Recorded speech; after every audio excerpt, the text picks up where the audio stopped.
You've been lied to your entire life. They told you speaking up makes you powerful. They told you sharing makes you authentic. They told you being heard makes you matter. And every word you believed made you weaker. Because the truth is this: the more you talk, the less you control. Every sentence is a surrender. Every explanation is a confession. And the people who taught you to open your mouth, they're the ones profiting from your silence never existing in the first place. This isn't about communication. This is about survival. The moment you understand that words are weapons, not tools for connection, everything shifts. You stop performing. You stop justifying. You stop bleeding your psychology into every conversation hoping someone will finally understand you. Because they won't. They'll catalog it. They'll use it. And when the time comes, they'll deploy it against you without hesitation. Machiavelli knew this 5 centuries ago. Silence isn't weakness. It's the sharpest blade in the room. What you're about to hear are 12 rules that will reprogram how you see speech, power, and control. These aren't suggestions. These aren't theories. These are tactical principles pulled from history's most ruthless minds: Machiavelli, the Stoics, the strategists who shaped empires not through words, but through the calculated absence of them.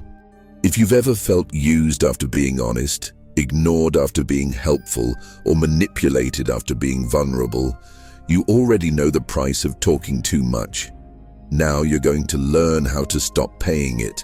Every time you open your mouth to fill silence, you drain your power. People don't respect what they can predict. When you talk constantly, you become background noise, familiar, forgettable, easily dismissed. Your words lose weight because they cost nothing. Abundance kills value. This isn't about being shy or insecure. This is about understanding that mystery creates gravity. When people can't read you, they lean in. When they know every thought before you finish your sentence, they check out. You've trained them to stop listening. Watch how the room shifts when someone who rarely speaks finally does. Everyone turns. Their words carry consequence because they're rare. Scarcity breeds attention. Dominance isn't loud. It's selective. The moment you realize your voice is a finite resource, you'll stop explanations, justifications, and the desperate need to be heard. Most people talk to ease their own discomfort. They fear the weight of silence. But silence is where respect is born. When you speak less, each word becomes a boundary. People stop assuming, they start wondering. I've seen it in boardrooms and backrooms alike. The one talking non-stop is the one seeking approval. The one sitting back, observing, calculating, that's the one everyone's really watching. Power doesn't announce itself through volume. It announces itself through absence. When you withdraw your voice, you force others to come to you. That's control. Not manipulation through words, but through the psychology of withholding. You become the prize they're trying to decode, not the performer begging for applause. Think of it like this: every conversation is a negotiation. The more you reveal, the weaker your position. Lawyers know this. Poker players know this. Predators in the wild know this. They move in silence until the moment demands precision. Your constant chatter is like showing your cards before the bet. You're giving away leverage for nothing, just the fleeting comfort of being included in the noise. But inclusion without respect is just permission to be used. And you've been handing out that permission every time you overshare, over-explain, over-justify your existence to people who never asked. Here's the reality. Talking too much is a survival instinct gone wrong. In social settings, people talk to bond, to diffuse tension, to signal they're not a threat. But that same instinct makes you weak in competitive environments. You signal that you're harmless, and harmless means irrelevant. The brain reads constant speech as nervousness, as a need to be liked. And need is the opposite of power. When you stop filling every gap with words, you stop giving people emotional handholds. They can't climb into your mind. They can't figure out your moves. That uncertainty, that's your edge. But to hold it, you need to understand something darker about communication itself. You don't speak to connect, you speak to cut. Every sentence should land with purpose, not spray like buckshot hoping something hits. When you ramble, you dilute your impact. When you hesitate, you telegraph weakness. Words are tools of dominance, not decoration. The moment you treat them like casual currency, you lose the war before it starts. A blade doesn't apologize for its edge. Neither should your speech. Precision creates fear. Vagueness creates contempt. If you can't say it in one clean strike, you're not thinking, you're bleeding out loud. Machiavelli understood this. He wrote The Prince not as poetry, but as a manual for control. Each word chosen for maximum consequence, minimum waste, no fluff, no emotional padding, just cold truth delivered like a scalpel. That's the model. When you speak, people should feel the weight of what you're saying, not the volume. A whisper with intent cuts deeper than a scream without one. You've been taught that more words equal more persuasion. That's a lie sold to keep you powerless. Real influence doesn't convince, it commands. And commands are short, direct, and leave no room for negotiation. Here's what most people miss. The pause before you speak is where the power lives. That split second where you choose whether to engage or withhold. That's your weapon check. Are your words going to shift the dynamic, or are you just filling air because silence makes you uncomfortable? If it's the latter, swallow it. Every unnecessary word is a micro-surrender. You're giving away your psychological position for nothing. In contrast, when you wait, when you let the tension build, people start projecting their fears onto your silence. They imagine you're calculating, judging, preparing something they can't predict. And they're right. That's exactly what you should be doing. I learned this the hard way in negotiations where I thought talking more would build rapport. It didn't. It built familiarity, which bred contempt. The moment I shifted, short answers, long pauses, words only when they moved the needle, everything changed. People stopped interrupting. They started asking what I thought instead of assuming. That's not charisma. That's strategy. You train people how to treat you by how you deploy your speech. Talk cheap, get treated cheap. Talk like ammunition, get treated like a threat. And in the game of respect, being a threat is better than being a friend. Friends get used. Threats get considered. Think about warfare. A general doesn't send troops everywhere at once. He waits. He observes. He strikes where it matters. Your words are your troops. If you deploy them constantly, you exhaust your resources. If you hold them back and release them with timing and precision, you dominate the field. This isn't about being cold for the sake of coldness. This is about understanding that every interaction is a test of control. Who controls the pace? Who controls the narrative? Who walks away with more power than they entered with? If your answer isn't me, then your words are working against you. But precision alone isn't enough when emotion is still driving the vehicle. The moment you explain yourself, you've lost. You've handed over your internal map to someone who didn't earn it. Oversharing isn't openness, it's desperation dressed as honesty. You tell yourself you're being authentic, vulnerable, real. But what you're actually doing is bleeding in front of strangers and calling it connection. Strong minds don't need witnesses to their process. They show results. Weak minds narrate every step, every struggle, every internal conflict, hoping someone will validate the journey. That validation never comes. What comes instead is exploitation. People catalog your weaknesses the moment you confess them. Every time you overshare, you're negotiating from a position of emotional bankruptcy. You're saying, "Here's everything I am, please don't reject me." That's not strength. That's survival instinct misfiring in a social context. The psychology is simple. People respect boundaries, not transparency. When you reveal too much, you remove the mystery that makes you valuable. You become predictable, and predictable means controllable. I've watched people destroy their own leverage in relationships, in business, in friendships, all because they couldn't resist the urge to be understood. But here's the truth. Being understood is a luxury you can't afford if you want power. Look at how this plays out in real situations. Someone asks why you made a decision.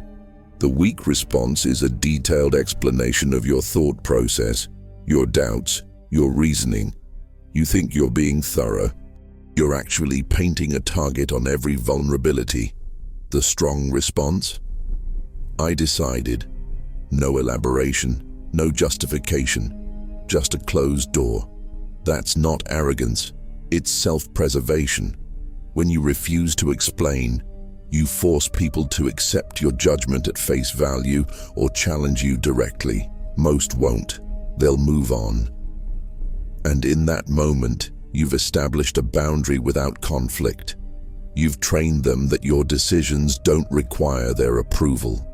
Oversharing also reveals your need for external validation. It screams, "I'm not sure I'm right, so I need you to agree with me." That's psychological surrender.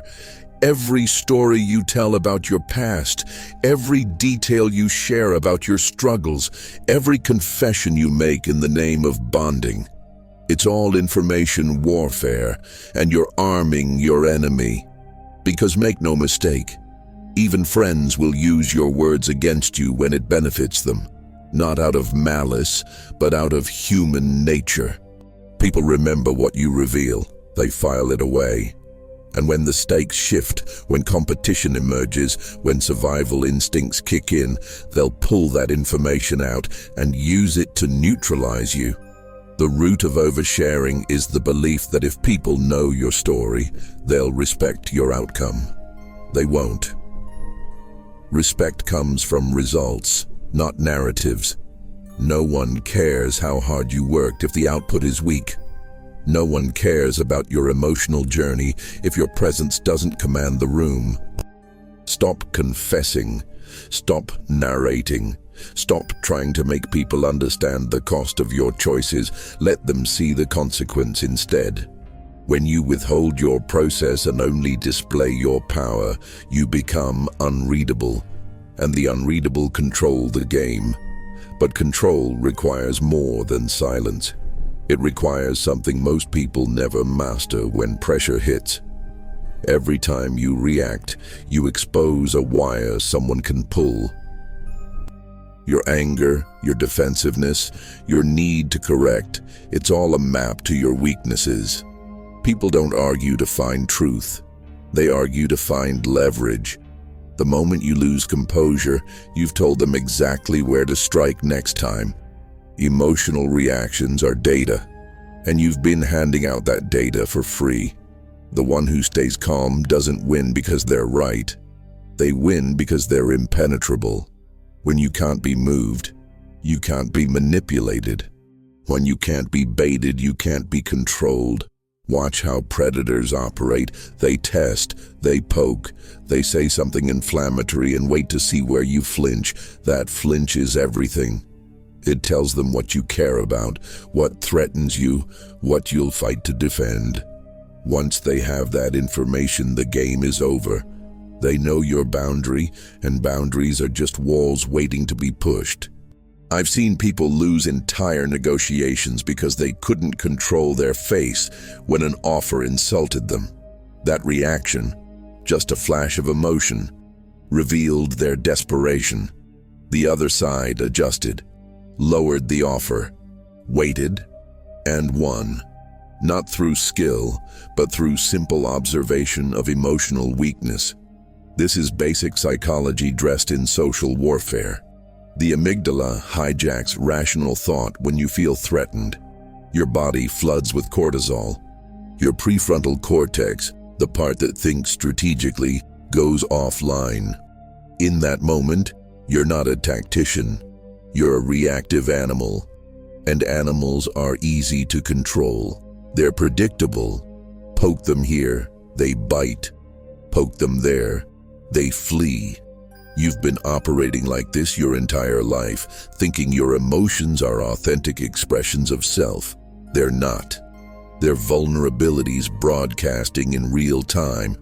The person who masters emotional detachment doesn't suppress feelings. They weaponize the appearance of having none. Here's a practical example. Someone insults your work in a meeting.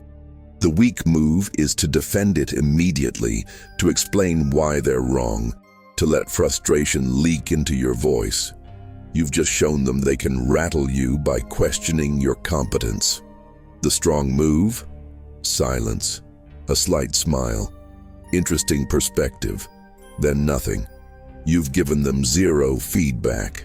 They don't know if you're unbothered, if you're plotting, if you even registered the insult as significant. That uncertainty shifts the power.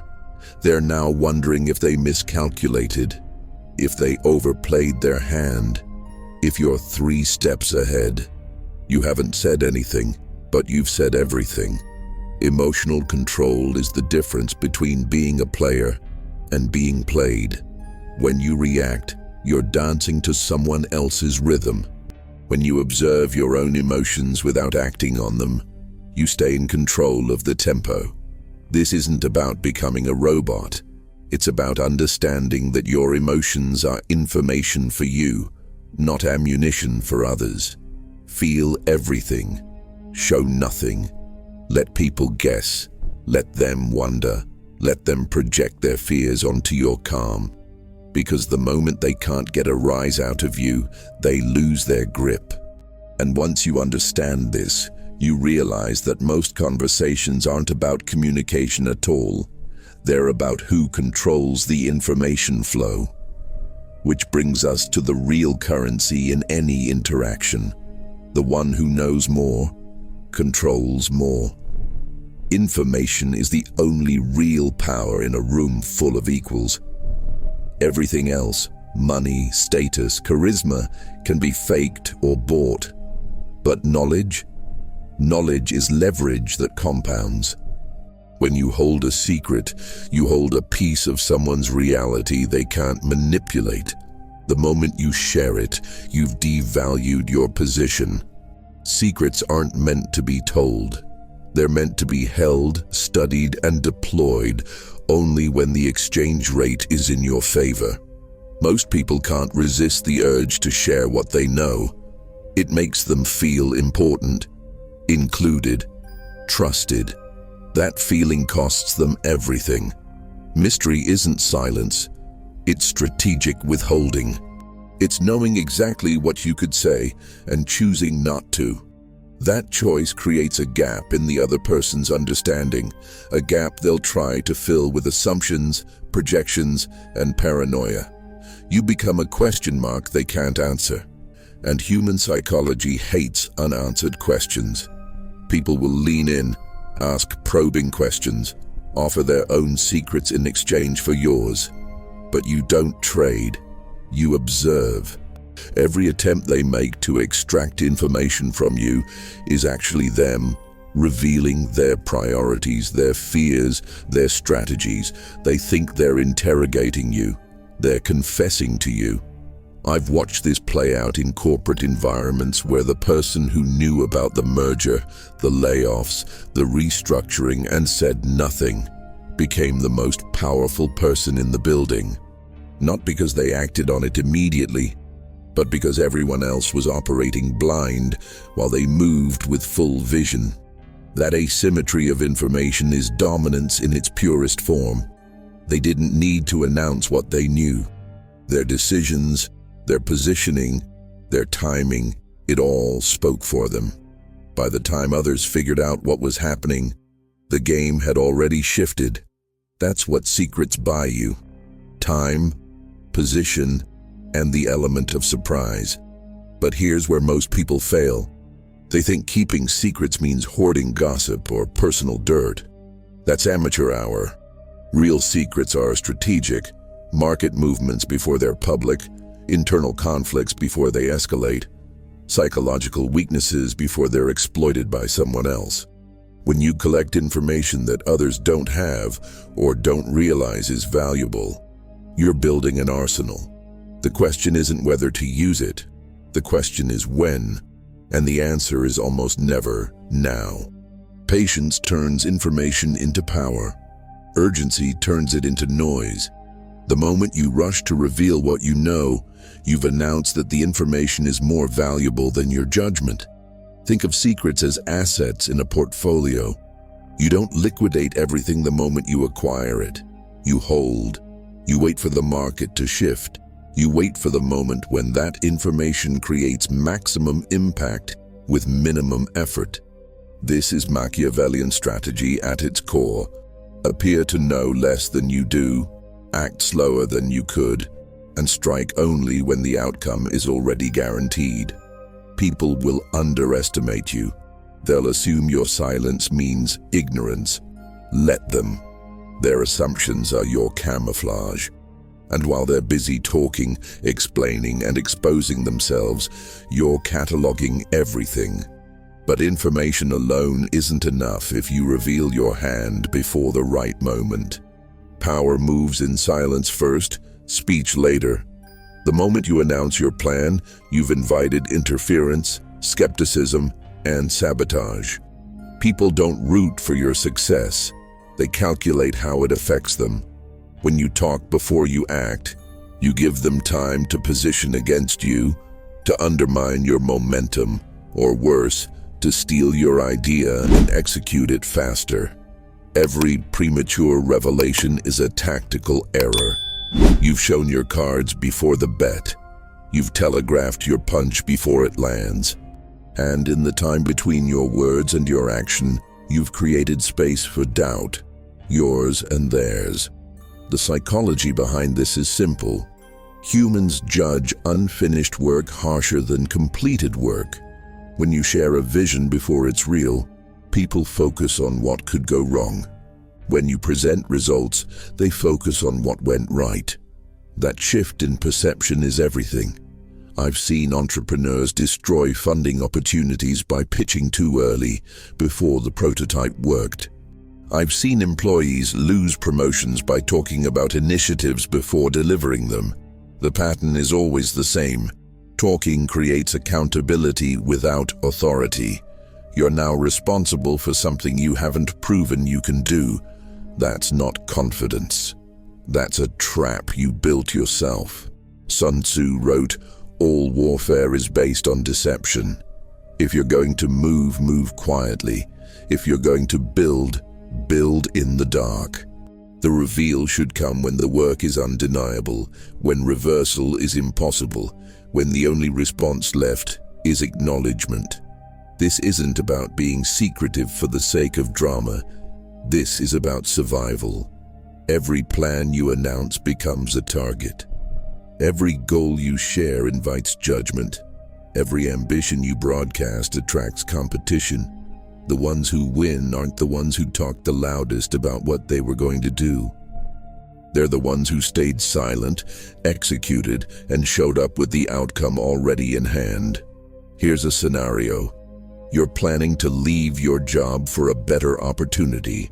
The weak move is telling coworkers, explaining your reasons, seeking their validation. You've just created a countdown clock where everyone's watching, waiting to see if you fail. The strong move? Say nothing. Update your resume in private. Take the interviews quietly. Accept the offer. Then resign with 2 weeks' notice and no explanation beyond professionalism. You've controlled the narrative. You've removed their ability to influence your decision or poison the well before you leave. That's leverage.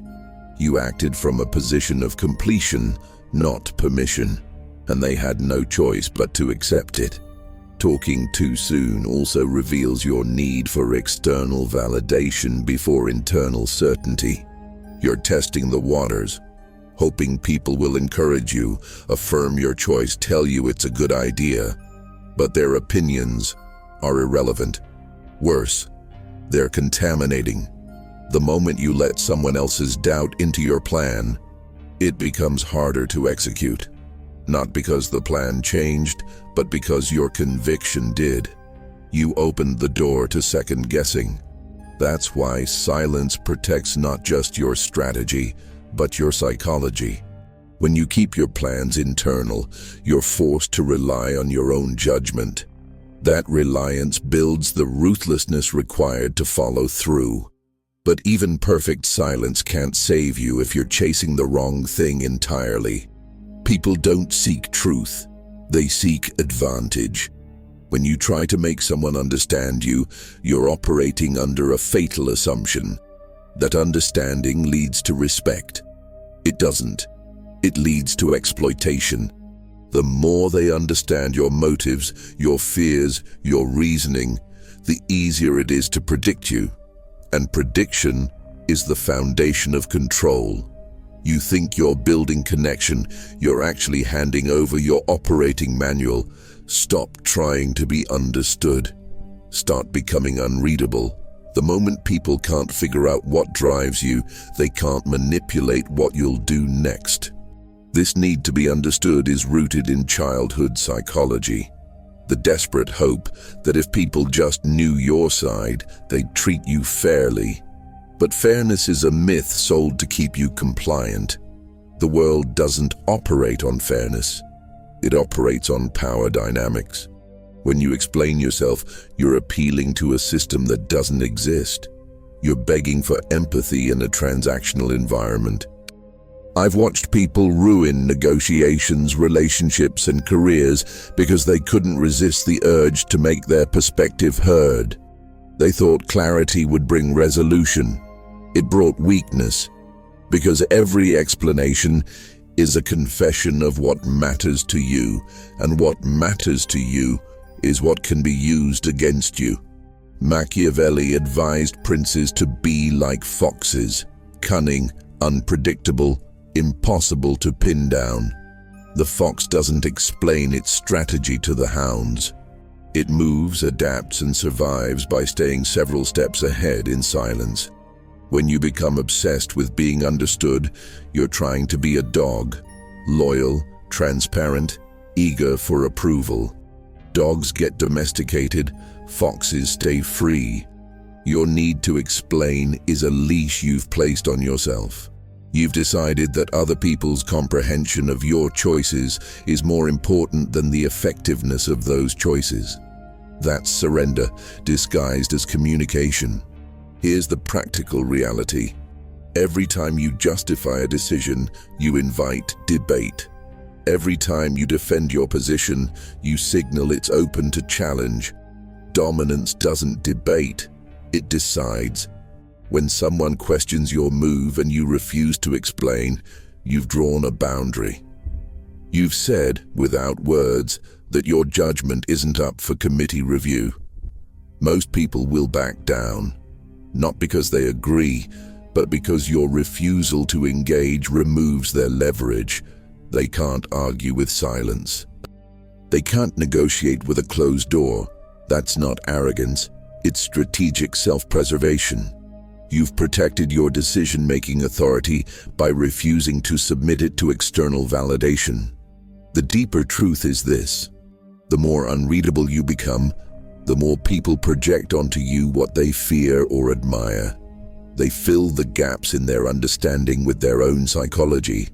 If they respect power, they'll assume you're powerful. If they fear manipulation, they'll assume you're 10 steps ahead. Your silence becomes a mirror reflecting their own insecurities back at them. And that reflection is far more effective than anything you could actually say. You've shifted from being an open book to being a Rorschach test. They're no longer analyzing you, they're revealing themselves. But this only works if you can resist one final, deeply ingrained instinct most people never overcome. True dominance doesn't need noise. Authority is felt, not announced. When you have to raise your voice to be heard, you've already admitted you lack the presence to command attention naturally. Volume is compensation. It's the mind's desperate attempt to fill the room when substance can't. People who shout are people who fear they'll be ignored. And that fear is accurate, because the moment you rely on loudness, you've trained everyone around you to tune you out. The loudest person in the room is never the most dangerous. They're the most insecure. And insecurity is easy to exploit. Watch any power structure, corporate, political, criminal. The person giving orders rarely raises their voice. They speak once, quietly, and everyone listens. That's not because of charisma, it's because of consequence. They've built a reputation where their words carry weight beyond decibels. When you shout, you dilute that weight. You turn your commands into pleas. You shift from authority to desperation. The psychology is simple. People obey certainty, not volume. A whispered threat from someone who follows through is more terrifying than a screamed warning from someone who never does.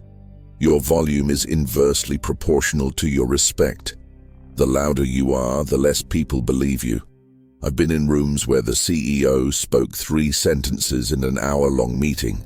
Everyone else talked over each other, trying to be heard, trying to contribute, trying to matter. But when that CEO finally spoke, the room went silent. Not because of rank alone, but because scarcity and precision had trained everyone that when he spoke, it mattered. That's engineered respect. He didn't chase attention. He withheld it until the value was undeniable. Compare that to the mid-level manager who talks constantly, jokes loudly, fills every silence, desperate to be liked, to be included, to be seen as valuable. Nobody listens to him. He's background noise with a salary. Here's the tactical breakdown. When you speak loudly and often, you're operating from a position of approval-seeking. You're trying to convince people you matter by making it impossible to ignore you. But dominance doesn't ask for attention. It commands it through absence. Think of it like a predator. The lion doesn't roar before the hunt. It moves in silence, and the roar comes only after the kill, when the meal is secured and the dominance is already established. If you're roaring before you've won, you're just making noise. You're announcing weakness. You're hoping the sound alone will scare people into compliance. It won't. It'll reveal exactly how desperate you are for control you haven't earned. The strongest people I've encountered speak less and mean more. Each sentence is a calculation. Each word is weighted for impact. They don't fill space with language. They occupy space with presence. And presence isn't something you perform. It's something you embody by refusing to perform. When you stop trying to be the loudest, you force people to lean in. When you stop chasing validation through volume, you become the gravitational center everyone orbits without realizing why. That's psychological dominance, not manipulation. Just strategic silence deployed as a weapon against those too weak to master it. But silence alone isn't enough if you're still consuming information like prey instead of a predator. When others talk, they expose their fears. Every word is a map to their psychology. Every complaint is a weakness. Every justification is a vulnerability. But you're not hearing it.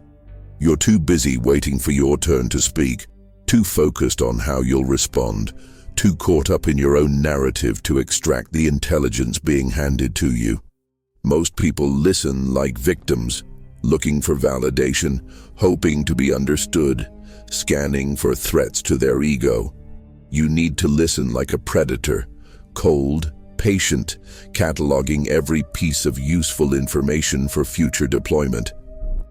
Predators don't interrupt, they don't correct, they don't defend, they observe. When someone is venting, complaining, or explaining themselves, they're giving you a blueprint of their internal world. You learn what triggers them, what they value, what they'll sacrifice to protect, where their boundaries are fragile. I've closed deals not by being persuasive, but by staying silent long enough for the other side to talk themselves into revealing their desperation. They told me their timeline, their pressure points, their fallback position. All I did was nod and let them fill the silence.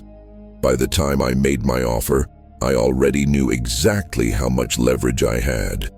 They handed it to me willingly because I never gave them a reason to stop talking.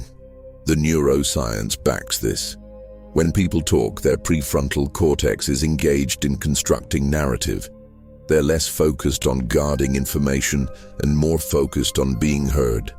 That's your window. You're not listening to reply, you're listening to collect data. Every sentence they speak is a transaction. They get temporary relief from the need to express, and you get ammunition. This isn't cruelty, it's strategy. If they're willing to broadcast their internal state, you're foolish not to record it. And the more comfortable you make them feel, through silence, through minimal validation, through the illusion of empathy, the more they'll reveal. Here's a scenario. Someone tells you about a conflict they're having with a colleague. The weak listener offers advice, tries to solve it, makes it about demonstrating their wisdom. The predatory listener asks one simple question: what bothers you most about it? Then they shut up, let the person unpack their emotional triggers, their insecurities, their communication patterns. You've just learned how they handle conflict, what they perceive as disrespect, and where they're likely to fold under pressure. You didn't give anything. You didn't expose your own position. You simply created space for them to hand over their psychological profile. That information is now yours to use, or not, depending on what serves you later. Listening as a predator also means recognizing when silence makes people uncomfortable enough to overshare. Most humans can't tolerate conversational dead space. They'll fill it with words just to ease their anxiety. You've seen it. Someone asks you a question, you give a short answer, and instead of moving on, they keep talking, expanding, justifying, revealing. That's not conversation. That's confession under the pressure of your non-reaction. You didn't force them to speak. You just refused to rescue them from their own discomfort. And in that refusal, you maintained control while they bled information. But all the listening in the world means nothing if you're still giving away the one thing you should never surrender. When you open your heart, you hand over your control. Every vulnerability you share is a clause in an unwritten contract, one where you've given someone else the power to wound you whenever it benefits them. You tell yourself it's trust, it's intimacy, it's connection. But what you're actually doing is disarming yourself in front of someone whose loyalty hasn't been tested. People don't keep your secrets because they care. They keep them because the cost of revealing them hasn't outweighed the benefit yet. The moment that calculation shifts, your confession becomes their weapon, and you gave them the ammunition willingly. This isn't cynicism, it's pattern recognition. Every confession creates a psychological debt. When you tell someone something personal, your fears, your failures, your hidden desires, you've placed a burden on them. That burden is power. They now know something you'd prefer others didn't. Whether they use it consciously or unconsciously doesn't matter. The information exists in their mind, shaping how they perceive you, how they interact with you, how they position themselves relative to you. You've shifted the power dynamic by exposing what you hoped would remain hidden, and in most cases, that shift is permanent. You can't unconfess. You can't reclaim the vulnerability once it's been witnessed. I've seen relationships, personal and professional, destroyed not by betrayal, but by weaponized intimacy. Someone shares their deepest insecurity in a moment of emotional weakness. Years later, in an argument or a negotiation or a power struggle, that same insecurity gets deployed as leverage. You're being irrational because you've always struggled with abandonment. You're overreacting because of your father issues. You're too emotional because you never learned to control yourself. They're using your own words, your own admissions to destabilize you. And it works. Because you can't deny what you already confirmed. You've handed them a psychological kill switch, and they pressed it the moment it served them. Here's the boundary. Be kind, but never transparent. Kindness is a strategy. Transparency is suicide. You can be supportive, generous, present, without revealing the internal architecture of your psychology. People don't need to know why you make the decisions you make. They don't need access to your trauma, your doubts, your internal wars. Those are yours. The moment you share them, they stop being yours. They become shared property, and shared property gets traded, leveraged, and used when the relationship shifts from cooperation to competition. And every relationship eventually shifts. Marriage, business partnerships, friendships, they all have breaking points. The question is whether you've armed the other person before that break happens. The Stoics understood this. Marcus Aurelius kept his meditations private. They were found after his death. He didn't confess his struggles to his court, his generals, or his enemies. He processed them internally, maintained his composure externally, and ruled without giving anyone a psychological foothold. That's not emotional suppression. That's tactical self-preservation. You can feel everything. You just can't show everything. The moment you blur that line, you've made yourself controllable. And control, once surrendered, is nearly impossible to reclaim. But even if you master silence, even if you guard every secret, there's still one mistake that destroys more people than all the others combined. Words should bend reality, not decorate it. Every sentence you speak should move someone closer to your objective or remove an obstacle from your path. If it doesn't do either, it's waste. Most people talk to feel intelligent, to be liked, to fill space with the sound of their own relevance. That's vanity, and vanity is the enemy of power. When you speak to impress, you've already lost. You're performing for approval instead of executing for outcome. The difference is everything. Influence changes behavior. Impression is just theater for an audience that forgot you the moment you stopped talking.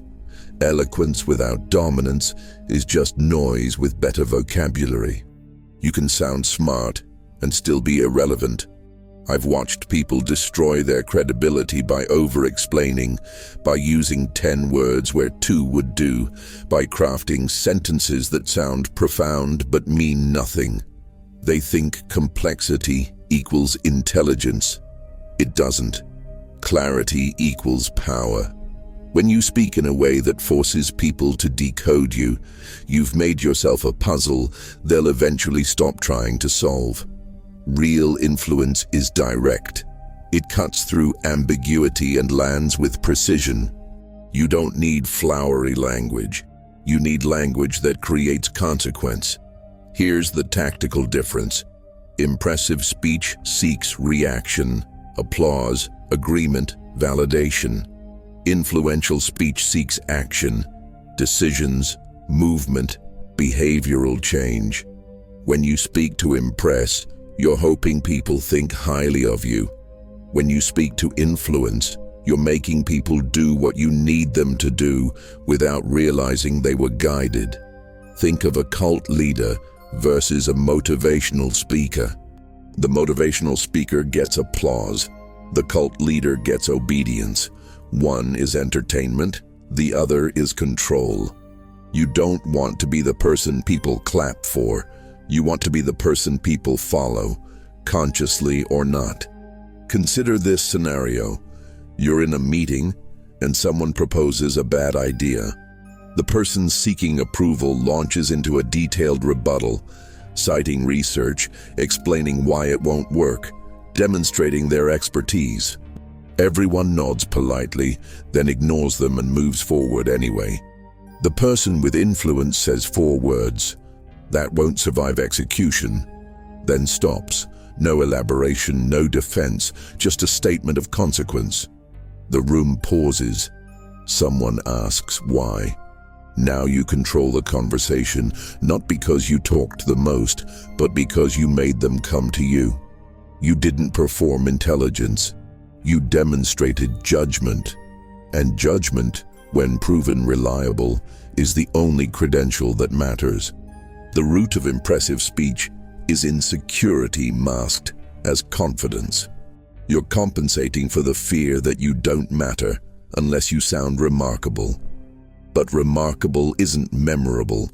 Effective is memorable. The person who talks the least and moves the most stays in people's minds long after the eloquent speaker is forgotten. This is why Machiavelli's writing endures. Not because it's beautiful, it's not. It's brutal, direct, and uncomfortable. But it influenced rulers for centuries because it prioritized truth over style. Your words should do the same. Strip the performance. Keep the impact. Speak only when silence costs you more than speech. And when you do speak, make sure every word is a transaction where you gain more than you give. But even that discipline fails if you misunderstand what real power actually looks like in practice. The one who speaks least decides most. Look at any room where decisions get made, boardrooms, war councils, backroom deals. The person talking constantly is rarely the one in control. They're performing, advocating, trying to convince. The one sitting back, watching, processing, that's where the real power lives. They don't need to dominate the conversation because they dominate the outcome. While everyone else is busy being heard, the strategist is busy thinking 3 moves ahead. They speak once. Everyone listens. Not because of volume or charisma, but because their words carry the weight of inevitability. Silence isn't the absence of speech. It's the presence of control. When you master the discipline of withholding, you force the room to come to you. You become the gravitational center that others orbit without understanding why.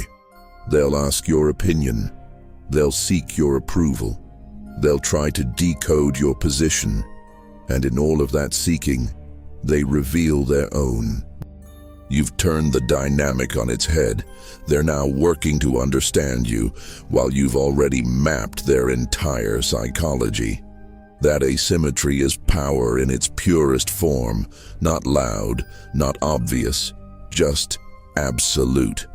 I learned this in a negotiation where I said almost nothing for 40 minutes. The other side talked themselves into a circle, proposing, retracting, counter-offering, justifying. I nodded occasionally, asked one clarifying question, then watched them spiral deeper into their own uncertainty. By the time I made my offer, they were so exhausted from filling the silence that they accepted immediately. I didn't outtalk them. I outweighted them. Patience became leverage, silence became strategy. And they never realized they'd been played until long after the contract was signed.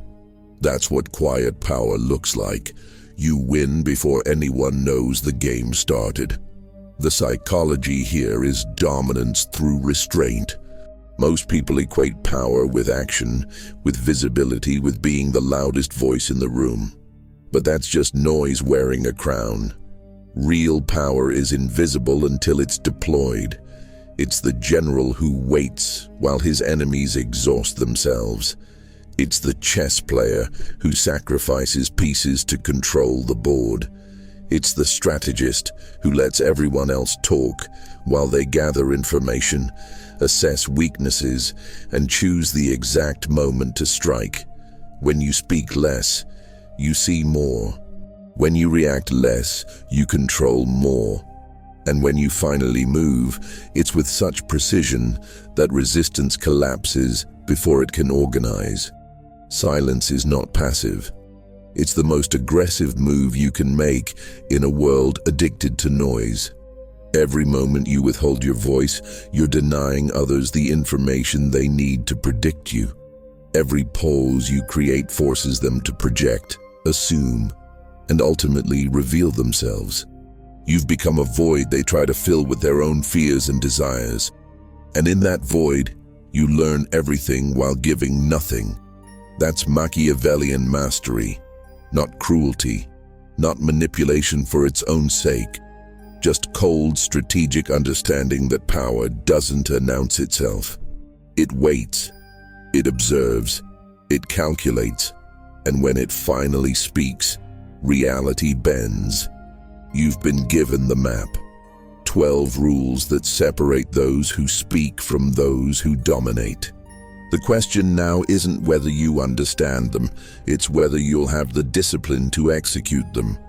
Most won't. They'll go back to oversharing, over-explaining, bleeding their power into every conversation because silence feels too heavy to carry. That weight is the price of control. If you can't bear it, you'll remain exactly where you are. Predictable, readable, and ultimately disposable. Power isn't a gift.